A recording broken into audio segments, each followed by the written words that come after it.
اعوذ باللہ من الشیطان الرجیم بسم اللہ الرحمن الرحیم یا ایہا الذین آمنوا قوا انفسکم واہلیکم نارا صدق اللہ العظیم وصدق رسولہ النبی الکریم ونحن علی ذلک لمن الشاہدین والشاکرین والحمد للہ رب العالمین ان اللہ وملائکتہ یصلون علی النبی یا ایہا الذین آمنوا صلوا علیہ وسلموا تسلیما اللہم صلی علی سیدنا ومولانا محمد معدن الجود والکرم وآلہ وصحبہ وبارک وسلم۔ حمد و صلاۃ کے بعد عزیز دوستو، بزرگوں اور بھائیوں، امیر المومنین خلیفۃ المسلمین مراد مصطفیٰ صلی اللہ تعالی علیہ وسلم حضرت سیدنا عمر فاروق رضی اللہ تعالیٰ عنہ کو 26 ذی الحج کو زخم لگا تھا، قاتلانہ حملہ آپ پر کیا گیا تھا، اور یکم محرم الحرام کو اسلام کے اس بطل جلیل، اس قائد، اس لیڈر اور دنیا اسلام پر اپنی سیرت کے انمٹ نقوش چھوڑنے والے اس خوبصورت انسان نے دنیا سے پردہ فرمایا۔ حضرت عمر فاروق رضی اللہ تعالیٰ عنہ ان لوگوں میں سے ہیں جو ابن الوقت نہیں ہوتے، ابو الوقت ہوتے، جو وقت کے مطابق نہیں بدلتے بلکہ وقت کو اپنے مطابق بدل دیا کرتے ہیں۔ یہ وہ لوگ تھے کہ دین ان کا اوڑھنا بچھونا تھا، ان کا چلنا پھرنا دین تھا، ان کا ہنسنا اور رونا دین تھا۔ انہیں علم الیقین سے لے کر عین الیقین تک ایک خاص مقام اللہ نے عطا کر دیا تھا، تو بس پھر یہ سمجھ گئے تھے کہ دین ہی زندگی ہے، دین ہی روح ہے، اور دین ہی ہماری اصل ہے۔ نبی کریم صلی اللہ تعالیٰ علیہ وسلم نے فرمایا کہ میں نے خواب دیکھا ہے، کچھ لوگوں کو میں نے قمیضیں پہنے ہوئے دیکھا، کچھ کی قمیضیں ناف تک تھیں، کچھ کی پیٹ تک تھیں، اور کچھ کی گھٹنوں تک تھیں۔ عمر، میں نے تمہیں بھی دیکھا ہے، تمہاری قمیض تو پیروں سے ٹکرا رہی تھی۔ تو حضرت عمر کہنے لگے، حضور خواب کوئی دیکھتا ہے، تعبیر کوئی بتاتا ہے، پر یہاں کمال یہ ہے کہ خواب بھی آپ نے بتایا ہے، تعبیر بھی آپ ہی بتائیں گے۔ حضور پھر بتا دیں اس خواب کی تعبیر کیا ہے؟ تو حضور نے فرمایا تعبیر یہ ہے کہ کسی کا دین ناف تک، کسی کا گھٹنوں تک، کسی کا پیٹ تک، اور عمر تو سارا ہی دین میں لپٹا ہوا ہے، تو سارا ہی دیندار ہے، سارا ہی۔ حضرت عمر فاروق رضی اللہ تعالیٰ عنہ آئیڈیل ہیں، ایک ہیرو ہیں۔ ان کی زندگی کے درجنوں پہلو ہیں، ہر سال ہم ایک پہلو بیان کر دیتے ہیں، کبھی عدل و انصاف پہ بات کر لیتے ہیں، کبھی نظام حکومت پر۔ ان کی زندگی کا ایک پہلو آج بھی ہماری گفتگو کا عنوان رہے گا، پر حضرت عمر کا مرتبہ اور مقام یہ ہے کہ نبی کریم علیہ السلام نے فرمایا کہ جبریل امین 950 سال میرے عمر کی شان بیان کریں تو عمر کی شان ختم نہیں ہوتی۔ 950 سال اگر حضرت جبریل بھی بیان کریں تو یہ مقام ہے سیدنا فاروق اعظم کا۔ اللہ تبارک و تعالیٰ نے جس طرح سارے نبیوں میں شان حضور کو عطا فرمائی، اسی طرح تمام نبیوں کے حواریوں میں سب سے زیادہ شان حضور کے غلاموں کو عطا فرمائی۔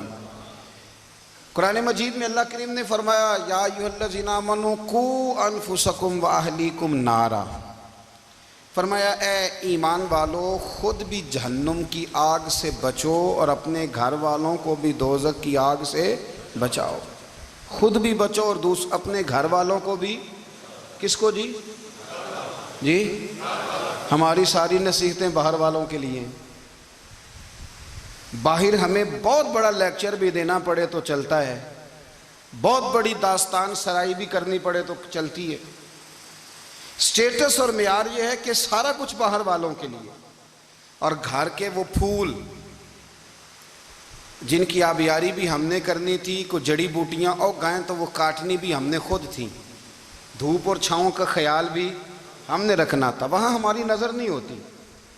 پڑوسی کے بچے کیا کر رہے ہیں یہ سارا پتہ ہوتا ہے، اور میرے گھر میں کیا گل کھل رہے ہیں اس کی مجھے خبر نہیں ہوتی۔ حضرت عمر فاروق نے جب یہ آیت نازل ہوئی تو فوراً عرض کیا، یا رسول اللہ صلی اللہ علیہ وسلم، اس کا کیا مطلب ہے کہ خود بھی دوزخ کی آگ سے بچو اور اپنے گھر والوں کو بھی بچاؤ؟ تو نبی کریم علیہ السلام نے فرمایا، عمر اس کا مطلب یہ ہے کہ جن چیزوں کا اللہ رسول تمہیں حکم دیتے ہیں تم اپنے گھر والوں کو ان چیزوں کا حکم دو، اور جن چیزوں سے اللہ رسول تمہیں منع کرتے ہیں تم اپنے گھر والوں کو بھی ان چیزوں سے منع کرو۔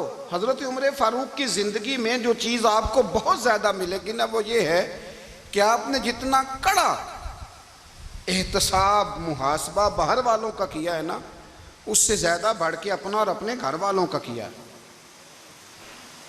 یہ بڑا عجیب معاملہ ہے کہ ہم جتنے لوگ ہیں ہمارا معیار یہ ہے کہ سامنے والا غلط ہے اور میں ٹھیک، یعنی دوسرے کا بچہ گلی میں نظر آ جائے تو اس کی غلطیاں نکلنی شروع ہو جائیں گی، اور میرا بچہ سارا شہر گھوم آئے ایک ٹائر پہ موٹر سائیکل پہ، تو ہم کہتے ہیں کہ ابھی بچہ ہے، انشاءاللہ سیانا ہو جائے گا۔ اگر ابا جی آج تک سیانے نہیں ہوئے کہ اس کو سمجھا لیں، تو پھر بیٹے کا سیانا ہونا تو ہو سکتا ہے کہ وہ 60-70 سال لگ ہی جائیں۔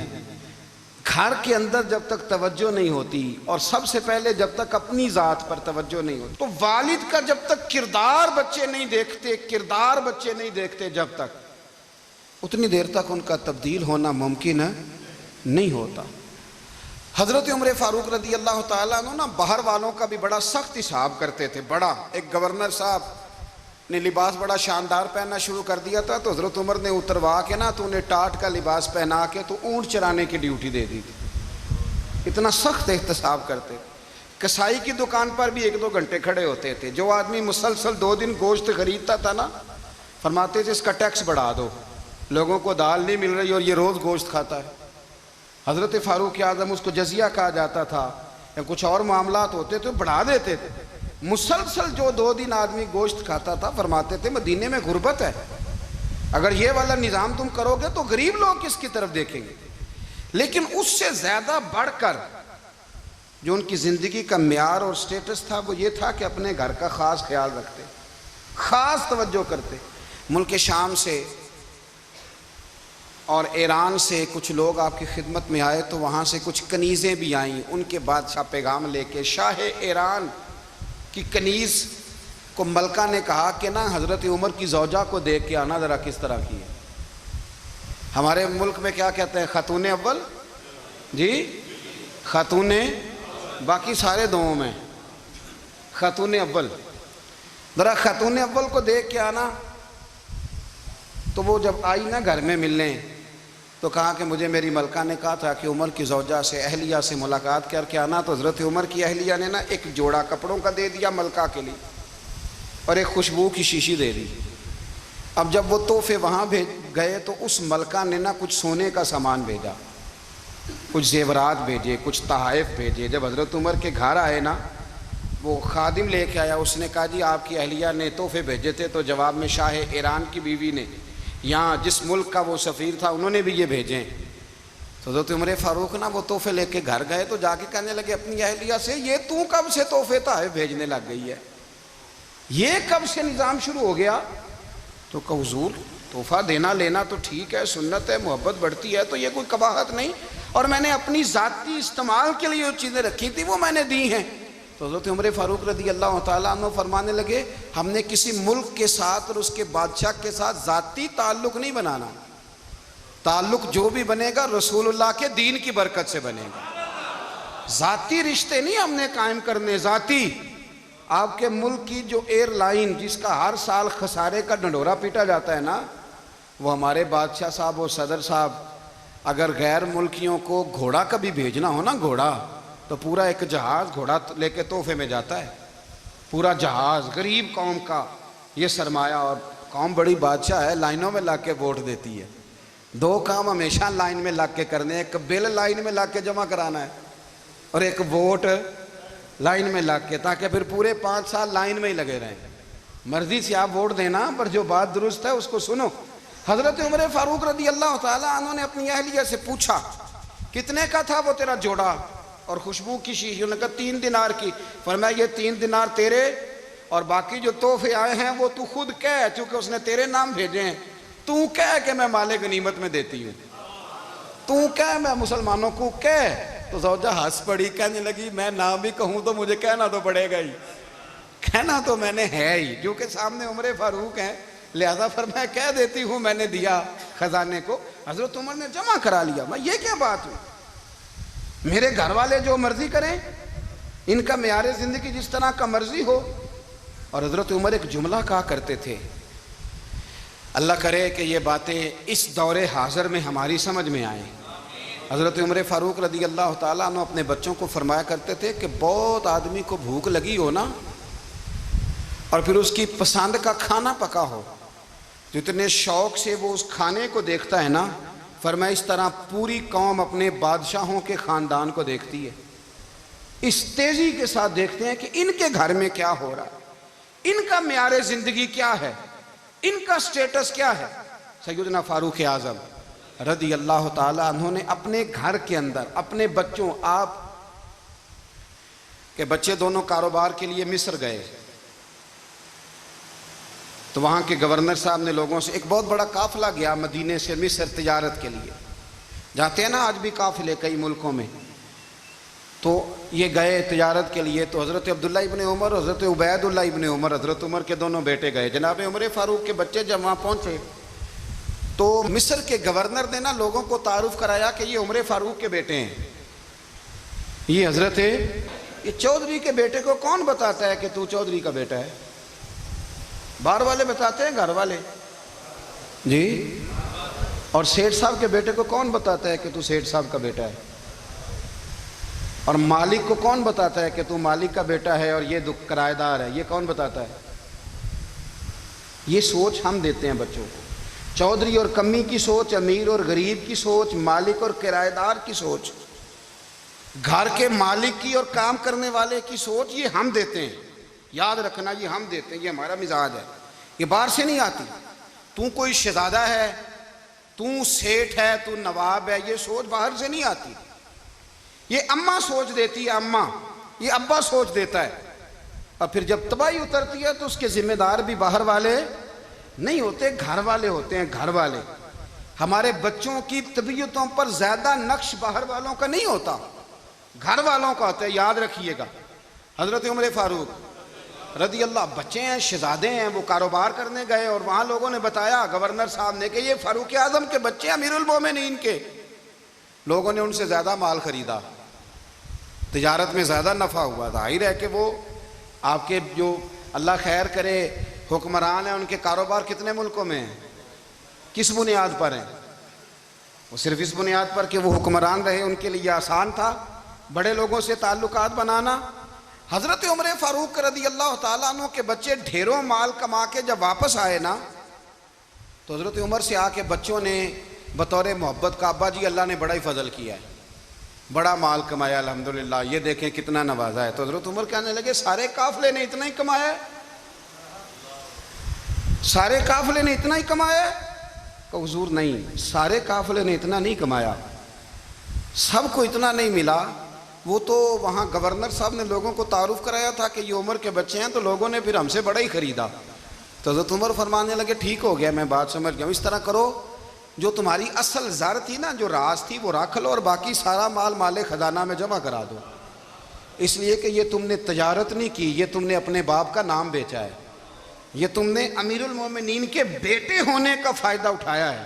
فرمایا یہ تمہارا نہیں حق، یہ مسلمانوں کا ہے، اس لیے کہ یہ مال تم نے محنت سے نہیں کمایا، یہ باپ کی کرسی کا فائدہ اٹھایا ہے۔ اور فرمایا اگر تم نے مال جمع نہ کرایا تو میں مال بھی لے لوں گا زبردستی اور کوڑے بھی ماروں گا، ڈبل سزا دوں گا، مرضی سے جمع کراؤ گے تو کوڑوں سے بچ جاؤ گے۔ بڑے بیٹے نے تو جمع کرا دیا، تو چھوٹا تھوڑا پریشان ہوا، تو حضرت عبداللہ ابن عمر چھوٹے کا ماتھا چوم کے کہنے لگے بیٹے چپ کر کے جمع کرا، یہاں بھی فخر کر کے ہم عمر کے بیٹے ہیں، اور قیامت میں بھی فخر کریں گے کہ ہم فاروق اعظم کے بیٹے ہیں۔ یہاں بھی ناز کریں گے اور وہاں بھی ناز کریں گے کہ عمر کے بچے ہیں، ہمارے باپ نے خود بھی حلال ہی کھایا ہے، اور جب ہماری کمانے کی باری آئی ہے تو ہمیں حکم بھی حلال کھانے کا دیا۔ بھائی ہمارا مزاج نہیں۔ بچہ جب لے کے آتا ہے 2 لاکھ روپیہ تو کبھی پوچھے کہاں سے آیا ہے؟ جب وہ پہلے دن غلط دوستوں کے پاس جا کے بیٹھتا ہے تو کبھی نکالا گھر سے اسے؟ یہ بہت سارے خمیازے ہمیں اس لیے بھگتنے پڑتے ہیں کہ ہم ابتدا میں سوراخ بند نہیں کرتے، جب اس میں شگاف پڑ جاتا ہے، سیلاب آتا ہے تو ہمیں ہوش آتی ہے۔ حضرت عمر نے اپنے گھر میں نگرانی رکھی، کڑی نگرانی۔ زیادہ نماز گھر میں پڑھتے تھے حضرت عمر، نفلی نمازیں زیادہ کیوں بلا؟ بھائی یاد رکھیں کہ آپ نے اگر سجدہ کرنا ہے تو بچہ لیٹ جائے گا، وہ اسے پتا کوئی نہیں سجدہ کیا ہے، لیکن جب گھر میں کبھی قرآن ابا جی کھول لیں نا، جب ابا جی کا موڈ بن جائے نا لیکچر دینے کا، وہ گھر میں شروع ہو جاتے ہیں، کہتے ہیں آپ لوگ نماز نہیں پڑھتے اس لیے میرے کاروبار میں برکت کوئی نہیں، تم سویرے قرآن پاک نہیں کھولتے تو میں تباہ ہو گیا ہوں۔ تو میاں آپ نے کب گھر میں قرآن پاک کھولا تھا؟ آپ نے کب نماز پڑھی؟ آپ نے کب گھر کے اندر اللہ رسول کا ذکر کیا تھا؟ آپ نے کب حدیث چھیڑی؟ آپ نے بھی تو گھر کے اندر جب بھی آپ آئے ہیں تو آپ نے وہی کچھ کیا جو دنیا دار کرتے ہیں۔ آپ بھی تو اپنا موبائل لے کے الگ کونے میں بیٹھ گئے، آپ نے بھی تو کہا ہے کہ اب تمہارے چینل ختم، اب میری مرضی والا چلے گا۔ تو جو آپ نے کیا ہے بچے بھی وہی کام کریں گے۔ آپ نے بھی گپ شپ لگائی ہے تو وہ بھی لگا رہے ہیں۔ یہ سمجھ لیں جو کام آپ کریں گے آپ اپنے بچوں کی سیرت میں اس کا جلوہ دیکھ لیں گے۔ بڑی پکی سی بات ہے کہ آپ کو بچے کی عادتیں دیکھ کے سمجھ آ جائے گی کہ میں بھی یہی کرتا تھا اور یہ بھی۔ حضرت عمر فاروق رضی اللہ تعالیٰ عنہ وصال فرما گئے تو آپ کے وصال کے بعد حضرت عثمان غنی رضی اللہ تعالیٰ عنہ نے آپ کی ایک بیوہ سے نکاح کیا، حضرت عمر کی ایک بیوہ سے۔ جب وہ آپ کے نکاح میں آئی تو کہنے لگی حضرت عثمان غنی سے کہ حضور نہ تو میں خوبصورت ہوں اور نہ میں جوان ہوں، نہ آپ کی کوئی خدمت کر سکتی ہوں، میرے ساتھ نکاح کرنا سمجھ میں نہیں آیا۔ کیا شاندار جواب دیا حضرت عثمان غنی نے، کیا خوبصورت جواب دیا۔ فرمانے لگے میں نے اس لیے نکاح نہیں کیا کہ مجھے تمہارے حسن سے دلچسپی تھی یا تمہاری خدمت کی ضرورت تھی، میں نے تو اس لیے نکاح کیا ہے کہ مجھے بتاؤ عمر فاروق گھر کے اندر اپنے رب کی عبادت کس طرح کرتے تھے، وہ قرآن پاک کس طرح پڑھتے تھے، وہ رویا کیسے کرتے تھے، استغفار کا طریقہ کیا، کس وقت کس انداز میں وہ اپنے رب کو یاد کرتے تھے۔ اس لیے کہ عمر کئی دفعہ گھر سے آتا تھا تو میں اس کے چہرے پر نور دیکھا کرتا تھا، میں روشنی دیکھتا تھا، ایک معیار دیکھتا تھا۔ نکاح اس لیے کیا ہے کہ مجھے عمر کی جو گھر کے اندر کی عبادت ہے اس سے آگاہ کرو، تاکہ عثمان غنی بھی چاہتے ہیں اس طرح کے عمل کرو جس طرح کہ عمر فاروق کر کے گئے ہیں۔ بھائی جب تک ہم اپنے گھر میں وہ توجہ نہیں دیں گے، وہ مزاج دیکھیں نا، ہمارے گھروں میں جب نقشہ پاس ہوتا ہے تو ٹی وی لان بھی اس میں ہوتا ہے، ڈرائنگ روم بھی ہوتا ہے، نماز کی جگہ بھی ہوتی ہے نقشے میں۔ صحابہ جب گھر بناتے تھے تو ایک مسجد بیت کا نقشہ پاس کرتے تھے، ذہن میں رکھتے تھے کہ یہ کونا نماز کے لیے، وہاں جوتے لے کے کوئی نہیں جائے گا، وہاں نماز پڑھی جاتی تھی، عورتیں وہاں اعتکاف کرتی۔ ٹی وی لان تو آ گیا ہے اور گھر کے اندر ٹی وی رکھنے کے لیے تو ایک کمرہ الگ سے بنا دیا گیا ہے، اور اب جو نئے نقشے پاس ہو رہے ہیں اس کے اندر گھروں کے اندر جگہ بنائی گئی ہے جہاں کمپیوٹر رکھے جائیں، اور بچوں کے لیے وائرنگ ہوگی نیچے تاکہ انہیں کوئی مشکل درپیش نہ ہو۔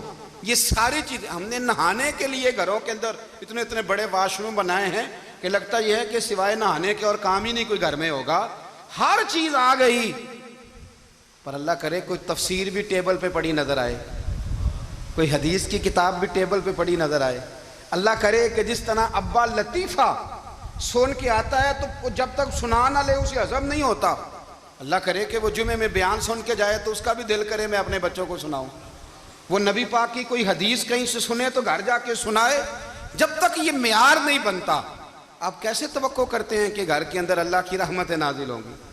آپ یہ کیسے توقع کرتے ہیں کہ گھر کے اندر وہ معیار اور وہ مزاج بنے گا؟ حضرت عمر فاروق نے ذاتی زندگی پر جو توجہ دی، گھر والوں کے معیار پر جو توجہ دی حضرت عمر فاروق رضی اللہ تعالیٰ عنہ نے، وہ بھی بڑی دیدنی ہے۔ حضرت ابو موسیٰ اشعری کو نا آپ نے وزیر خزانہ بنایا، وزیر خزانہ، تو حضرت ابو موسیٰ اشعری کہتے ہیں کہ حضرت عمر کو شے خزانے میں رہنے تو دیتے نہیں تھے۔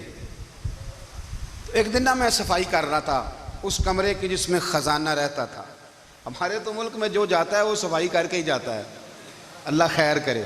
اور خیر معیار بدلتا ہے. جو پچھلی حکومت ہوتی ہے وہ قرضہ اٹھاتی ہے, وہ باہر سے جاتی ہے تو قرضہ لے کے آتی, اور جو نہیں آتی ہے وہ کہتی ہے ہمیں پیکج مل گیا ہے. وہ قرضہ نہیں اٹھاتے, ان کو کیا ملتا ہے؟ یعنی پچھلی نے قرضہ لیا تھا اور ہم نے, واہ جی واہ کیا خوبصورت انداز ہے.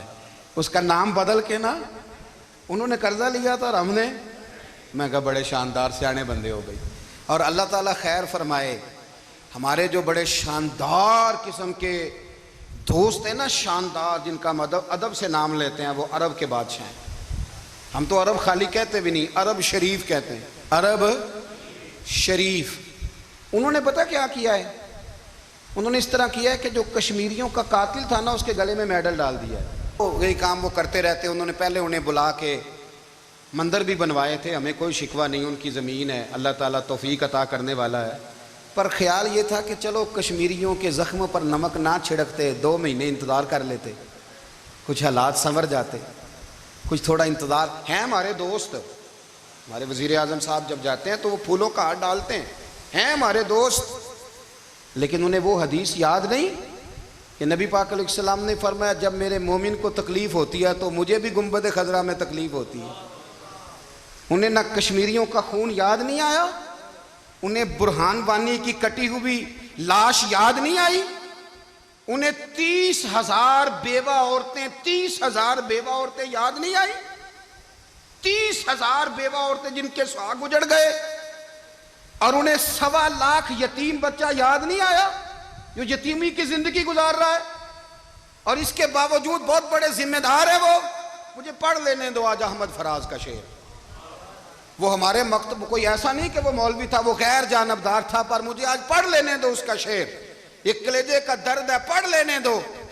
اس نے کہا تھا کہ پڑھتا ہوں تو کہتی ہے یہ خالق کی کتاب ہے, مثل یہودی یہ سعودی بھی عذاب, اس قوم کے بارے میں کیا لکھوں فراز, کعبے کی کمائی سے جو پیتے ہیں شراب, کعبے کی کمائی سے جو پیتے ہیں شراب, اس قوم کے بارے میں کیا لکھوں فراز.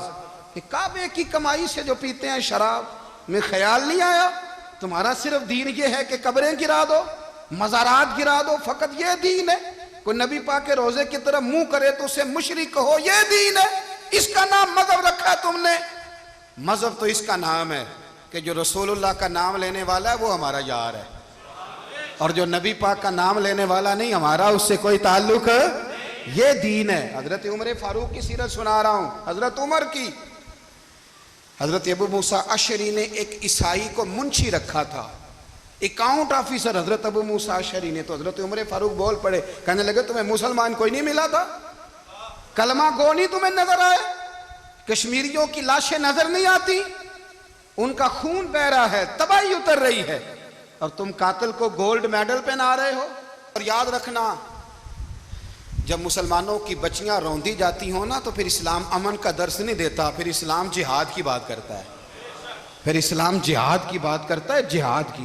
وہ قومیں غیرت مند نہیں ہوتی کہ جن کے گھروں میں آگ لگی ہو اور وہ غیروں کو ہار پہناتی پھریں.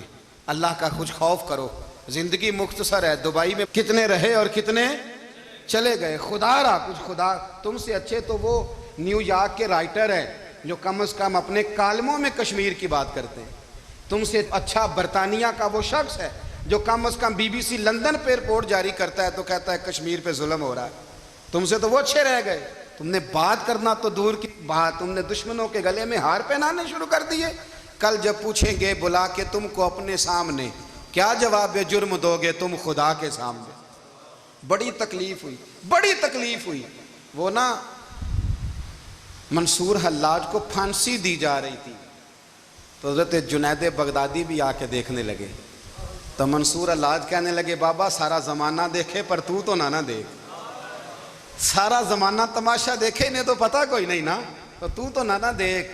عرب شریف والو, ٹرمپ اسے انعام دیتا تو تکلیف کوئی نہیں تھی, ملکہ وکٹوریا اسے انعام دیتی تو تکلیف کوئی نہیں تھی, پر تم تو نہ ایسا کرتے. تم تو اپنے تھے, تم تو کلمہ گو تھے, تم تو یہ ظلم نہ کرتے, تم تو یہ حرکت نہ کرتے. میں کہتا ہوں ٹھہر ہی جاتے. جانا نہیں دنیا سے, اللہ کے حضور حاضر نہیں ہونا. جب رسول اللہ قبر میں آئیں گے تو کیا جواب دو گے؟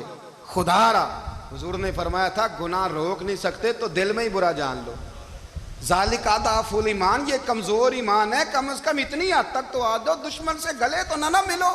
خدا را سمجھیں، ہمارا پہلا تعارف یہ ہے کہ ہم رسول اللہ کے غلام ہیں. اقبال نے کہا تھا وطن کا بت نہ بنانا، وطن کو بت نہ بنانا. اقبال کہنے لگے ان تازہ خداؤں میں بڑا سب سے وطن ہے، جو پیرہن اس کا ہے وہ مذہب کا کفن ہے. اس لیے کہ بازو تیرا توحید کی قوت سے قوی ہے، اسلام تیرا دیس ہے.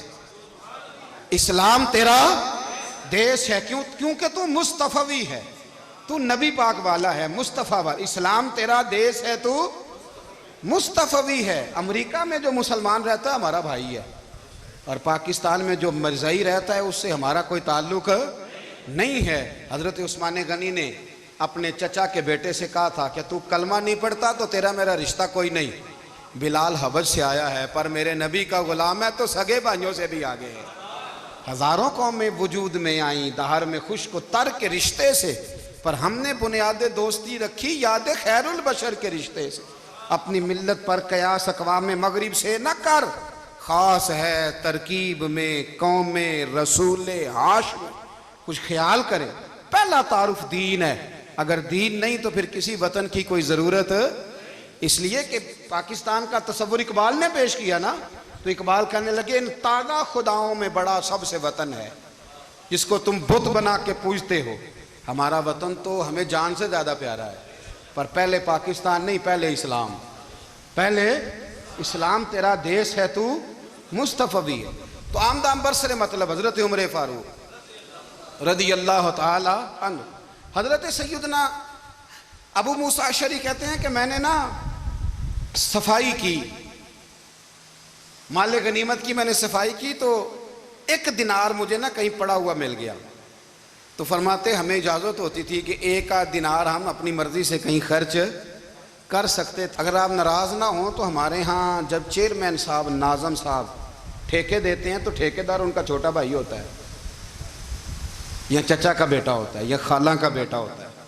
وہ خود ناظم ہوتے ہیں اور ان کا چھوٹا بھائی ٹھیکیدار ہوتا ہے. یعنی وہ نا سارا کچھ گھر کے اندر ہی رہتا ہے. گھر کے اندر ایک پیسہ دیتا ہے، دوسرا واپس اس کو واپس کر دیتا ہے، گھر کے اندر ہی. اب تو خیر ہمارے لوگ سمجھدار ہو گئے. ایک بندہ ایک سیاسی جماعت میں ہوتا ہے، دوسرا دوسری میں، اور تیسرا جس کی بھی حکومت آئی حکومت تو ہماری رہے گی نا. ایک بندہ تو ہے نا اس جماعت میں. یہ اچھا لوگوں نے ایک طریقہ نکالا ہے. تو حضرت عمر کے بیٹے گزر رہا تھا تو حضرت ابو موسیٰ اشعری کہتے ہیں میں نے صفائی کی تو ایک دینار نکلا. تو میں نے وہ ایک دینار نا حضرت عمر کے بیٹے کو دے دیا. میں نے کہا لو بیٹا اپنے چچا کی طرف سے تحفہ. تو گھر جا کے انہوں نے حضرت عمر کو بتایا کہ چچا نے پیسے دیے ہیں. چھوٹے بچے تھے. حضرت عمر نے حضرت ابو موسیٰ اشعری کو بلا لیا اور بلا کے فرمانے لگے میں تو تمہیں اپنا دوست جانتا تھا اور تو نے میری اولاد کو ہی دنیا دار بنانا شروع کر دیا. میرے بچوں کو ہی تم نے دنیا دار پیسوں پہ لگانا شروع کر دیا. میں تو تمہیں یار سمجھتا تھا. فرمایا تمہیں چاہیے تھا میرے بیٹے کو نصیحت کرتے کہ بیٹا پیسوں سے رب راضی نہیں ہوتا، اس کی رضا والے کام کیے جائیں تو رب راضی ہوتا ہے. اور فرمایا تمہیں کوئی اور گھر نہیں ملا تھا تباہ کرنے کے لیے، میرا ہی گھر ملا تھا. اٹھاؤ اپنا دینار اور خبردار آج کے بعد میرے بچوں کے ساتھ یہ والی نیکی نہ کرنا. اور ہمارا کیا سٹیٹس ہے؟ دوستی ہے یہ اس سے جو تحفے زیادہ دے، جو بچوں کو خراب کرنے میں مدد زیادہ کرے اس کے ساتھ یہ رہنا. حضرت عمر نے گھر پہ اور سب سے بڑھ کر اپنی ذات پہ توجہ کی. حضرت ابو مالک رضی اللہ تعالیٰ عنہ کہتے ہیں میں عمر کے پیچھے پیچھے ایک باغ میں گیا، اکثر اس باغ میں جایا کرتے تھے. اور عمر جا کے نا تو درخت کے نیچے بیٹھ گئے اور فرمانے لگے او امیر المومنین اللہ سے ڈر جا، ورنہ جس رب نے حکومت دی ہے وہ عذاب بھی بڑا دے گا. ڈر جا رب سے. کبھی ساری زندگی حضرت عمر نے اپنا کوئی تعارف نہیں کرایا، کبھی نہیں. ایک بندے نے آپ کے سامنے تعریف کر دی آپ کی تو فرمانے لگے تو خود بھی ہلاک ہوا اور مجھے بھی ہلاک کر دیا. کیا ضرورت پڑی ہے میری تعریفیں کرنے کی؟ اتنی دیر میری تعریف میں لگائی. اللہ کا ذکر کرتا رب تجھے ثواب دیتا، حضور پہ درود پڑھتا تو رب تیرے اوپر رحمتیں نازل کرتا. کس چکر میں؟ آج جتنا اچھی کوئی خوشامد کرے اتنی اچھی وزارت ملتی ہے، جتنی اچھی اس کو جو ہے وہ چاپلوسی کرنی آیا درجہ بھی اسے اتنا ہی اچھا ملتا ہے. حضرت عمر فاروق رضی اللہ تعالیٰ عنہ آپ کے بیٹے کہتے ہیں، صاحب فتوح الشام نے لکھا ہے آپ کے صاحبزادے کہتے ہیں میں نکلا تو میرے ابا جی نا اپنی پشت پر مشکیزہ رکھ کے کنویں سے پانی بھر کے آ رہے تھے۔ میں دوڑ کے آگے گیا، میں نے کہا ابا جی مجھے دے دے۔ فرمانے لگے بیٹا تیرا کیا خیال ہے، کوئی اور نہیں تھا مشکیزہ بھر کے لانے کے لیے، تیرا کیا خیال ہے؟ کہا ابا جی بڑے لوگ تھے پر آپ کیوں اٹھا رہے ہیں؟ فرمانے لگے نفس نا ذرا میرا بڑا ہو گیا تھا، اسے ذرا ذلیل کر رہا ہوں، ذرا اپنا محاسبہ کر رہا ہوں، یہ مجھے کہہ رہا تھا تو بڑی چیز ہے، تو میں نا ابھی مشکیزہ گھر رکھ کے آؤں گا، پھر تیری ماں نے مجھے کہا ہے کہ گھر میں لکڑیاں کوئی نہیں جلانے کے لیے، پھر میں جنگل سے لکڑیاں کاٹ کے لاؤں گا۔ اب میں امیر المومنین بن کے نا تو میرا نفس تھوڑا بڑا ہو گیا۔ اب یقین کریں ہمارا آزما خراب ہو جاتا ہے جب تک ہمارا تعارف صحیح نہ ہو، ہمارا تعارف ٹھیک نہ ہو، میں یہ ہوتا ہوں میں وہ ہوتا ہوں، چھوڑ مٹی دیں تے مٹی رہنا ہی، مٹی دیں تے مٹی دیں تے مٹی رہنا ہی، ایویں کادی بلے بلے اج مٹی دے اتے بندیا تے کل مٹی دے تھلے، مٹی دیں تے مٹی رہنا ہی، کادی بلے، مجھے پوچھ لو مجھے جان لو میرا نام لے لو، میں بھی آیا ہوں، میں بھی ہوتا ہوں، میرا بھی یہ تذکرہ ہے، میں بدکار پرانا خادم کسے در ملی نہ ٹوئی، اے تے واصف یار نے نظر جو کی تھی تے واصف واصف ہی ہوئی۔ یہ تو بڑی بات کی بات ہے، تو بات کی بات ہے صاحب، ورنہ من نانم کے من نانم، جو ہم ہیں اس کا ہمیں پتہ تو ہے نا بھائی۔ کبھی بھی یہ جو ذات کا چکر ہے نا میں بھی ہوں مجھے بھی، او بھائی یاد رکھو میں کون ہوں، یہ جو نام نمود اور یہ خواہشیں اور یہ جو وقار، یہ تو کمزور لوگوں کا طریقہ ہے، جس کو اپنا تعارف کرانا پڑ گیا اس سے بھی زیادہ کمزور کوئی ہے، فوٹو میں دکھاتا پھرتا ہے فلانے کے ساتھ فوٹو فلانے، تو کمزور بندے یہ کام کرتے۔ حضرت عمر فاروق اللہ اکبر، حضرت عمر جیسا بندہ 24 لاکھ مربع میل کا حکمران، اور شاہ روم کو خط لکھ کے کہتا ہے میں منت نہیں کرتا میں حکم دیتا ہوں، اتنا تگڑا بندہ۔ جنگ قادسیہ کے لیے حضرت سعد بن ابی وقاص کو بھیجا، فتوح شام پڑھ کے دیکھیں، حضرت عمر بڑے پریشان ہیں، اتنے دن ہو گئے کوئی رپورٹ ہی نہیں آئی، اب تو موبائل ہے نا، تو ایک ایک منٹ کی رپورٹ لیں آپ، بلکہ آپ ایک ایک منٹ کی فوٹو لیں، آپ رپورٹ تو دور رہ گئی۔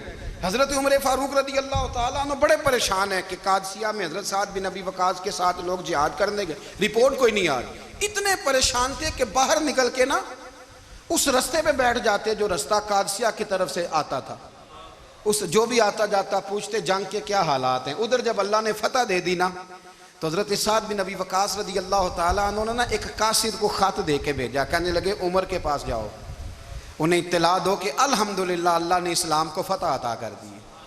یہ حضرت عمر کو جا کے دینا، وہ بڑے پریشان ہوں گے۔ وہ جو اس زمانے میں اس طرح ہوتا تھا کہ کئی دور دور سے صحابہ جو دوسرے شہروں کے ملکوں کے رہنے والے ہوتے تھے وہ بھی آ کے شامل ہو جاتے تھے جہاد میں، کوئی ایک دفعہ مدینے آیا، کوئی 2 دفعہ آیا، پھر اپنے اپنے علاقوں میں بہت سارے لوگوں نے زیادہ دفعہ حضرت عمر کو دیکھا بھی نہیں تھا۔ وہ جو قاصد خط لے کے آیا تھا نا اس نے ایک آدھ دفعہ دیکھا تھا، حضرت عمر بوڑھے ہو گئے، وہ پہچانتا نہیں تھا۔ میری بات کی سمجھ آ رہی ہے آپ حضرات کو؟ ادھر سے وہ خط لے کے آ گیا، حضرت عمر مدینے سے باہر نکل کے اس روڈ پہ بیٹھے تھے جو قادسیہ سے آتا تھا، جب وہ اس آدمی کو آتے دیکھا تو حضرت عمر اٹھ کے کھڑے ہو گئے، فرمانے لگے قادسیہ سے آ رہے ہو؟ وہ کیا کہتا ہے؟ پھٹے پرانے کپڑے، ٹوٹے ہوئے جوتے، سر پہ پرانی پگڑی، کہنے لگے غلام مدینے کے رہنے والے ہو؟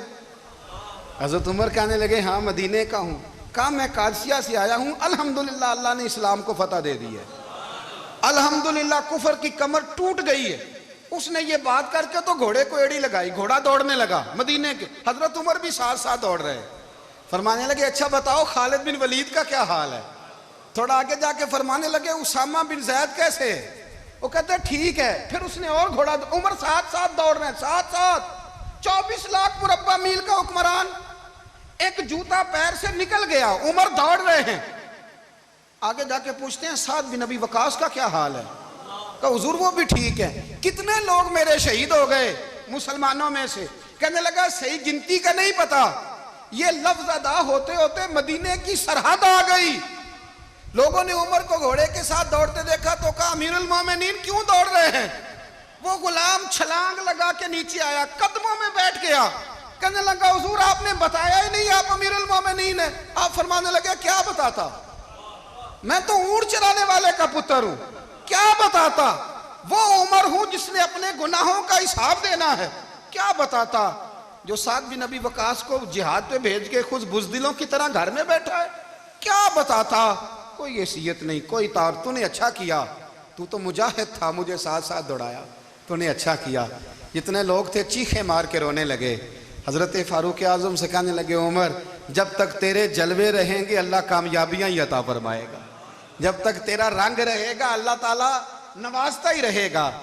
کچھ نہیں، کبھی اپنا آپ ظاہر ہی نہیں کیا۔ بہت بڑے تھے، بہت بڑے تھے حضرت عمر، بڑے تھے، لیکن ساری زندگی اپنے محاذ۔ حضرت ابو رافع غلام تھے، قرآن پاک بڑا سونا پڑھتے تھے۔ حضرت عمر جب بھی انہیں ملتے کہتے ابو رافع تو عمر سے اچھا ہے، قرآن بڑا شاندار پڑھتا ہے۔ تو وہ کہتے حضور اگر میں قرآن صحیح پڑھتا ہوں تو آپ کو قرآن کی تشریح زیادہ صحیح آتی ہے، آپ بھی تو مجھ سے افضل ہیں۔ تو آپ فرماتے نہیں، پھر بھی تو مجھ سے افضل ہے۔ کیوں؟ اس لیے کہ تو اپنے غلام، اپنے آقا کی نوکری بھی ٹھیک کرتا ہے اور رب کی عبادت بھی ٹھیک کرتا ہے، اور مجھے خالص صرف عبادت کرنی ہوتی ہے وہ بھی ٹھیک نہیں کر پاتا۔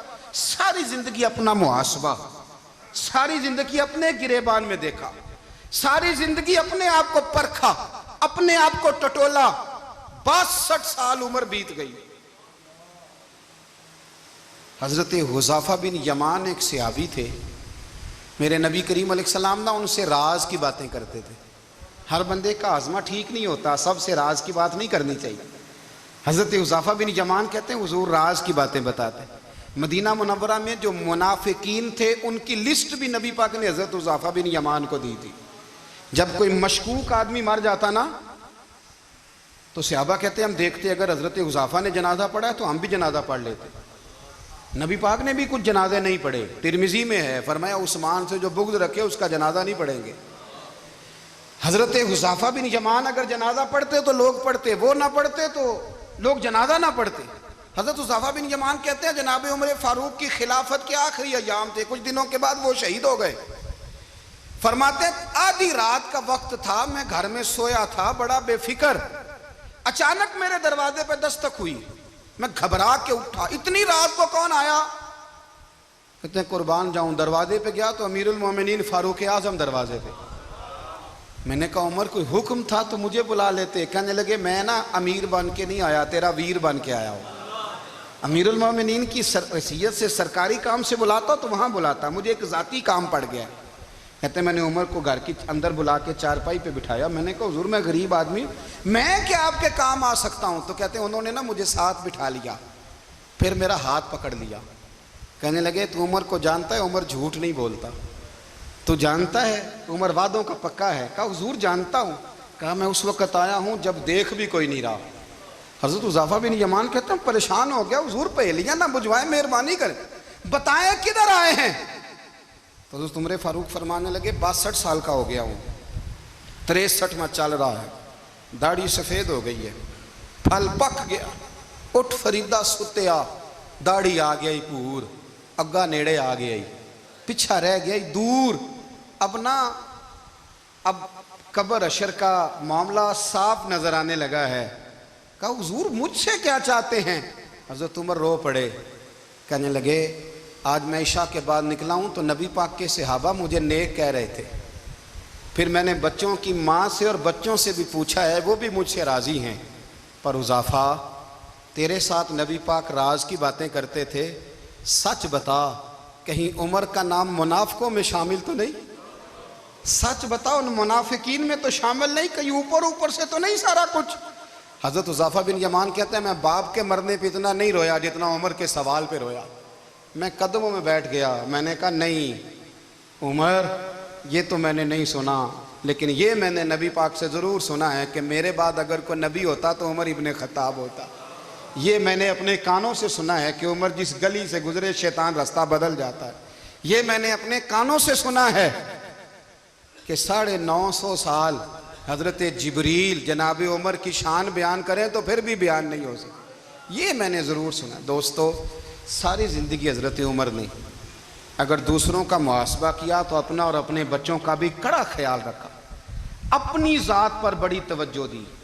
جو لوگ اپنا بھول جاتے ہیں نا، ہمیں اپنی صحت کا بڑا خیال ہے لیکن اپنی روحانی زندگی کا کوئی خیال نہیں ہے، قلبی زندگی کا کوئی تصور نہیں ہے۔ آپ یقین کریں موٹا آدمی کمزور ہونے کے لیے جدوجہد کر رہا ہے، کمزور طاقتور ہونے کے لیے، لیکن جس کو کتنے دن بیت گئے اللہ رسول کی یاد میں رویا ہی نہیں، کتنے دن بیت گئے نہ سننے کو دل ہی نہیں چاہا، جسے مہینوں بیت گئے اور قرآن پاک کی طرف نظر ہی نہیں گئی، وہ فکر مند ہی نہیں۔